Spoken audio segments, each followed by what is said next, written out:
자, 오늘 수업 시작하자. 오늘 수업은 인간의 조건에 대하여 인간의 조건에 대하여 생각해보자. 사람. 자, 너희들은 인간이라고 생각을 하지? 생물학적으로는 인간이겠지. 그런데 여기서 인간은 정말 사람다운 사람, 인간다운 인간, 그런 인간이 되겠지. 생물학적 인간을 말하는 건 아니지. 자, 밑에 잠깐 보자. 우리는 인간적 삶을 꿈꾸는가? 인간적 삶.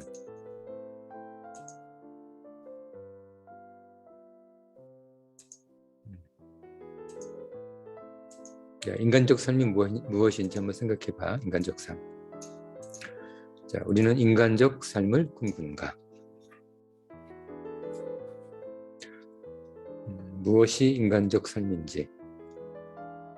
그냥 뭐 맛있는 거 먹고 좋은 데서 살고 좋은 옷 입고 그런 것이 인간적 삶은 아닐 거 아니야.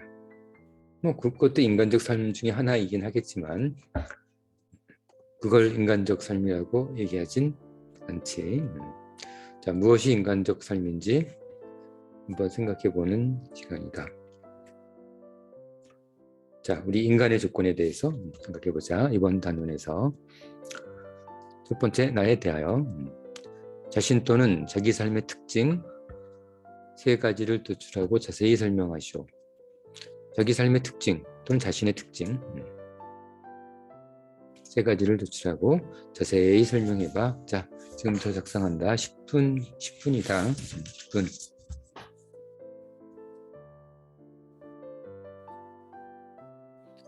자기소개를 한다는 느낌으로 한번 유머 있게 유머러스하게 한번 작성해봐.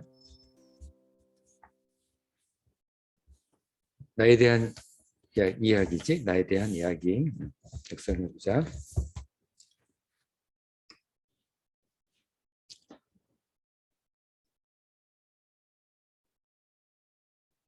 시간은 10분이다.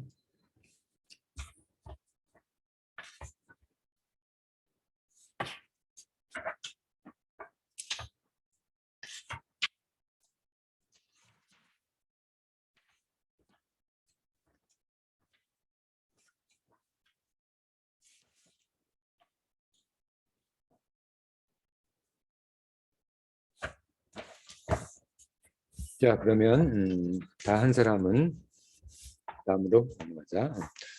다음은 우리 카프카의 소설 하나 읽어보자. 카프카의 소설 변신, 어느 개의 고백 두 가지를 공부할 건데 우선은 첫 번째 변신부터 공부할 거야. 자, 프란츠 카프카는 지금부터 한 140년, 100년 전쯤, 120, 30년쯤 사람이지. 자, 카프카는 변신과 어느 개의 고백 두 편의 소설에서 인간이 되지 못하고 벌레와 개가 돼버린 이유를 제시하고 있다. 사람이 사람으로 살지 못하고 벌레와 개가 돼버린 이유를 현학적으로 소개하고 있다. 첫 번째 소설, 우리 변신부터 공부하자. 변신부터 공부하자. 이 제시문이 가나다라 마바 6개가 있는데 가부터 바까지 6개가 있는데 그것을 제목을 정하고 백자로 정리하는 거야. 백자로 정리한다. 답안은 259쪽에 있어. 봐봐. 잠깐만 보고 다시 들어보자. 259쪽에 보면 여기 단편의 내용을 제시문별로 요약 기술하시오. 각 백자지. 그리고 제목을 정하는 거야. 제목을 정하고 빠져 있는데 제목을 정하고 단편의 내용을 제시문별로 요약 기술해봐. 백자로. 제시문 가서부터 쭉 나. 쭉 있다. 제시문 라, 마, 제시문 바까지. 알겠지? 제시문 가부터 바까지 같이 공부하는데 제목을 정하고 백자로 정리하는 거다. 그렇지? 자, 첫 번째 제시문 가다. 우선 변심부터 공부하는 거야. 어느 날 아침 그레고르 잠자가 이상한 꿈에서 깨어났을 때 그는 자기가 침대에서 큰 벌레로 변한 것을 발견했다. 벌레가 되어버렸어.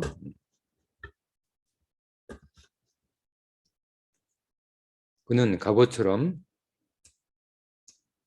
단단한 등을 바닥에 대고 누워 있었지만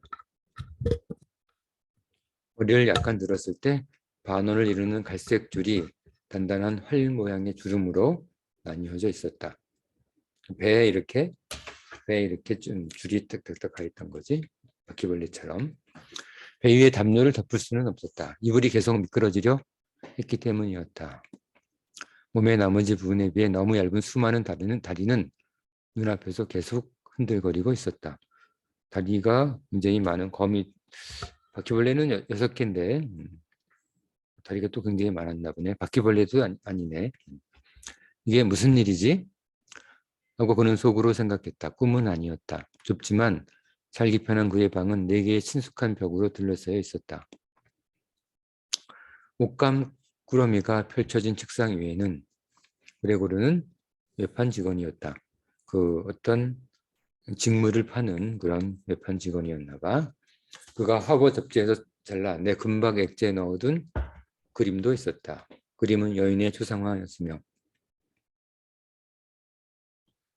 모피 모자를 쓰고 있었고 모피 목도리를 걸치고 똑바로 앉아 앞팔을 덮고 있는 무거운 모피 토시를 가진 정면 사람 앞에서 모피 토시를 사진 정면 사람 앞에서 들고 있었다. 자, 그레고르는 창으로 돌아섰다. 흐린 날씨가 빗방울이 창턱에 떨어지는 소리가 들렸다. 그를 온통 우울하게 했다. 좀 더 자서 이 바보 같은 상황에서 벗어나자 라고 그는 생각했다. 그는 전혀 잘 수 없었다. 그는 오른쪽으로 항상 누워서 잤는데 지금 상태로는 그렇게 누울 수 없었다. 몸을 오른쪽으로 돌리려고 아무리 노력해도 계속 다시 뒤집어졌다. 그는 그 짓을 100번 정도 했지만 흔들리는 다리를 보지 않기 위해 눈을 감았다. 좀 끔찍했겠지. 지금까지 없었던 가볍고 둔한 옆구리 통증이 느껴져서 결국 그 짓을 중단했다. 자, 제목을 정하고 백자 3줄로 정리한다. 시간은 5분이다. 시간은 5분. 자, 동영상 스톱 시키고 5분 정도에 작성한다. 지금 꿈에서 깨어나는데 바퀴벌레로 바퀴벌레는 아닌 것 같기도 하고 뭔가 아무튼 벌레로 바뀌어 있다.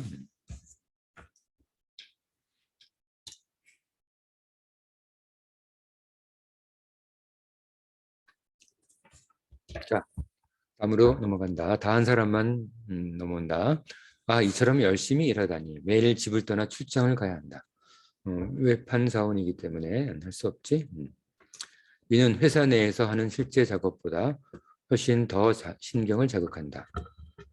걸어서 여기저기 돌아다녀야 하고 기차 연결에 대한 걱정도 해야 하고 당연히 식사가 불규칙하고 항상 대충 때우는 식이고 만나는 사람들이 항상 바뀌기 때문에 그들과의 관계가 지속되지도 않고 진실한 관계를 가질 수도 없다.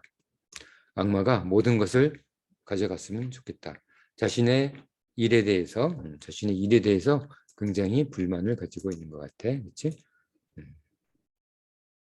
이래서 벌레로 바뀐 것 같아. 그렇지? 그는 배 쪽에서 약간 가려움을 느꼈다. 고개를 높이기 위해 누워서 천천히 몸을 침대 기둥에 가깝게 밀었다. 그는 가려운 곳을 드디어 찾았지만 작은 흰 반점만 보였고 그것이 실제로 무엇인지 알 수가 없었다. 그는 한쪽 다리로 그것을 만지려고 했지만 곧 몸을 뒤로 기울였다. 그곳에 다리가 닿자 참을 수 없을 정도로 아팠기 때문이었다. 그는 처음 자세로 다시 넘어졌다. 그는 생각했다. 내가 너무 일찍 일어나서 약간 바보가 되었나 보다. 사람은 가능한 한 많이 자야 돼. 다른 외판 직원들은 교수집 여자들처럼 편안하게 일하고 있지 않나. 예를 들어 내가 주문받은 것을 정리해 두려고 여관에 돌아오면 그때서야 일어나서 아침을 먹고 있단 말이야.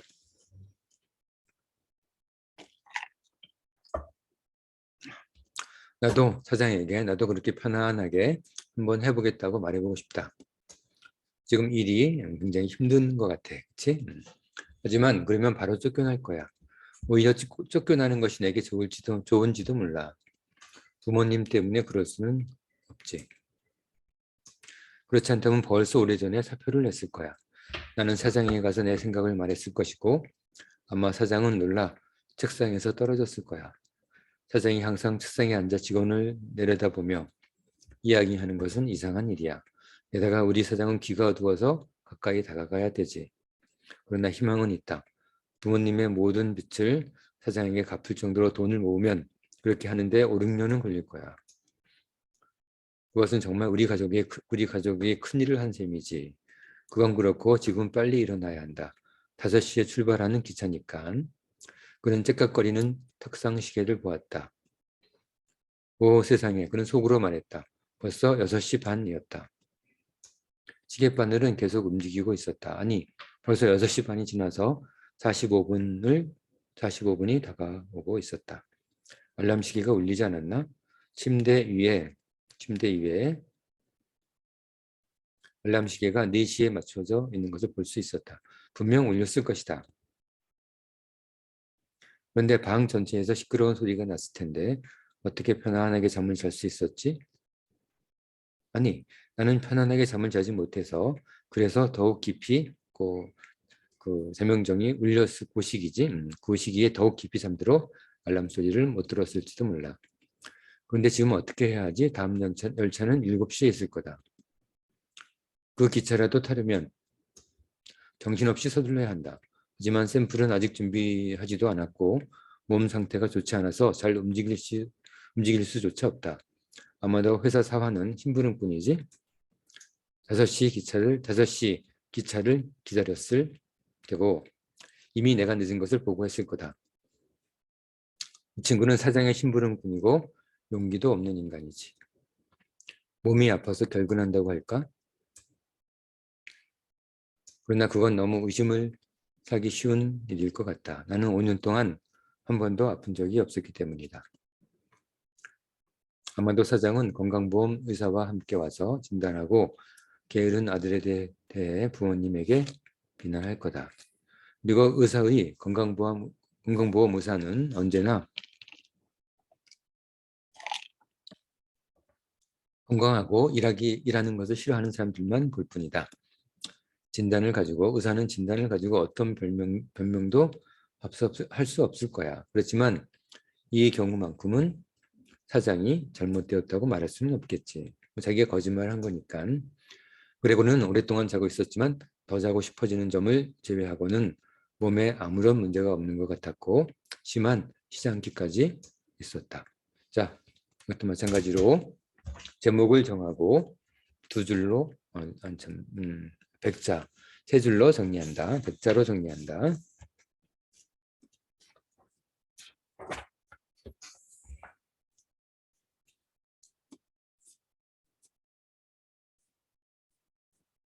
자, 세 번째. 드시면 다다. 다 한 사람만 넘어오는 거야. 드시면 다.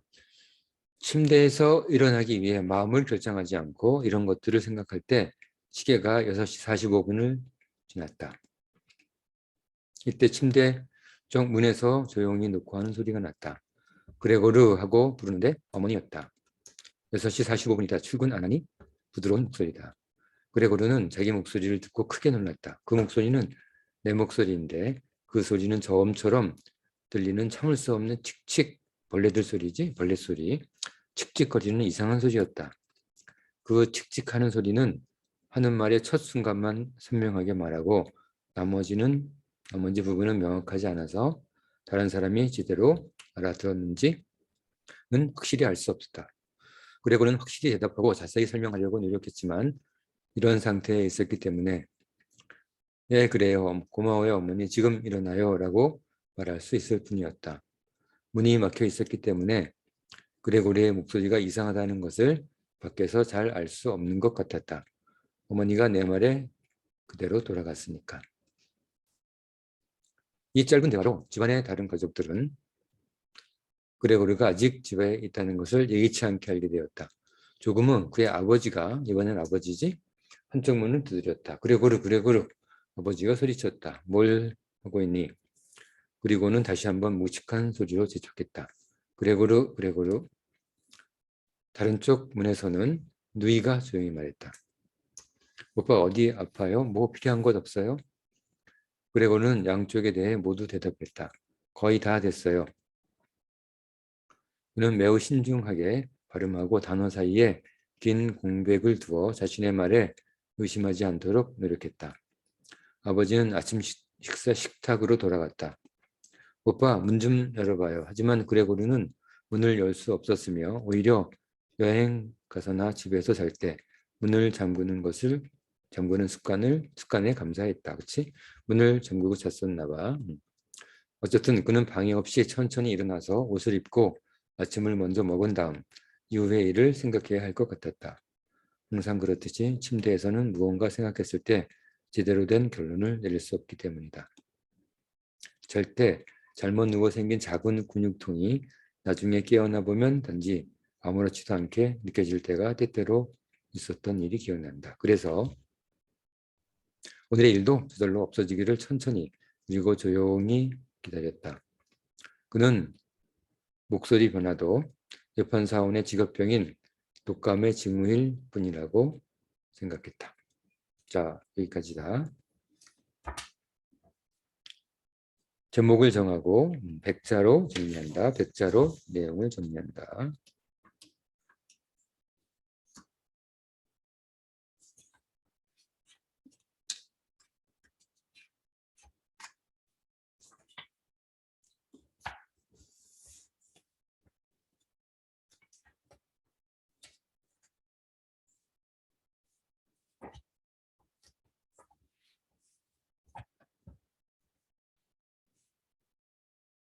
자, 다 했지? 지금 우리 카프카 변신을 공부하고 있다. 다 한 사람만 다음으로 넘어가면 된다. 자, 제시문락. 이불은 쉽게 제거할 수 있었다. 몸을 약간 부풀리니 저절로 스르르 내려갔다. 그러나 다음 움직임이 어려웠다. 몸이 옆으로 너무 넓어졌기 때문에 훨씬 더 그렇다. 내가 일어나기 위해 팔이나 손을 써야 하는데 그런 것은 없고 다리만 많다. 다리는 끊임없이 지멋대로 움직였고 생각대로 통제할 수 없었다. 한쪽 다리를 구부리려고 할 때 오히려 반대로 그 다리가 먼저 펴졌다. 간신히 원하는 대로 한쪽 다리를 해놓아도 다른 다리가 마음대로 움직였다. 그레고르는 이러고 있는 자기에게 이렇게 말했다. 이런 식으로 그냥 침대에 있어서는 안 되겠다. 뭔가 시도를 해야지. 먼저 그는 침대에서 내려오려고 시도했다. 그러나 아직 보지도 못했고 어떻게 생겼는지 상상할 수도 없는 그의 하체를 옮기기가 너무 어려워서 아주 천천히 움직였다. 결국 그는 화가 나서 힘을 다해 몸을 앞쪽으로 밀었다. 그러나 잘못된 방향으로 나아가게 되어 침대 다리 아래쪽 부분에 세게 부딪혔다. 심한 통증으로 인해 하체가 매우 민감한 부위인 것을 알았다. 그러나 그는 우선 머리를 침대 가장자리 쪽으로 조심스럽게 들면서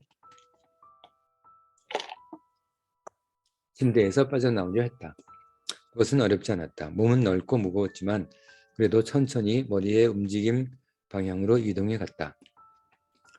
그는 마침내 침대 밖 공중으로 머리를 내밀었을 때 그러나 계속 앞으로 나가기가 두려웠다. 만약 그런 상태에서 아래로 떨어진다면 기적이 아닌 한 머리를 다칠 것 같았다. 그리고 지금 나는 무분별한 일을 해서는 안 된다. 왜냐하면 너무 소리를 내서 들키면 안 되니까. 그는 오히려 침대에 머물러 있는 것이 좋을까 하고 생각했다. 그는 그 같은 일을 한 후 한숨을 쉬며 다시 첫 번째 자세로 누워서 다리가 경쟁하듯 서로 싸우는 것을 보았고 그 움직임을 막을 방법이 없었기 때문에 정말로 침대에 누워 있을 수는 없었다. 성공률이 매우 낮더라도 그리고 조금 희생이 있더라도 침대에서 빠져나오는 것이 현재로서는 최선이라고 생각했다. 동시에 그는 지금 절망하는 것보다는 침착한, 가능한 한 냉철하게 생각하는 것이 낫다는 것을 잊지 않았다. 그 순간 나는 예리한 눈으로 창문을 쳐다보았는데 불행히도 좁은 길 반대편의 안개만 보였기 때문에 자신감이나 위로를 얻을 수는 없었다. 이제 7시로군. 지금 몸은 벌레로 바뀌었지만 정신은 그대로 인간을 유지하고 있다. 알람 시계가 다시 울리는 것을 들었을 때 그는 혼자 중얼거렸다. 7시인데도 아직도 여전히 안개가 자욱하네. 그는 잠시 숨을 고르게 쉬면서 편히 누워 지금의 모든 것을 다시 현실적이며 정상적으로 돌아오기를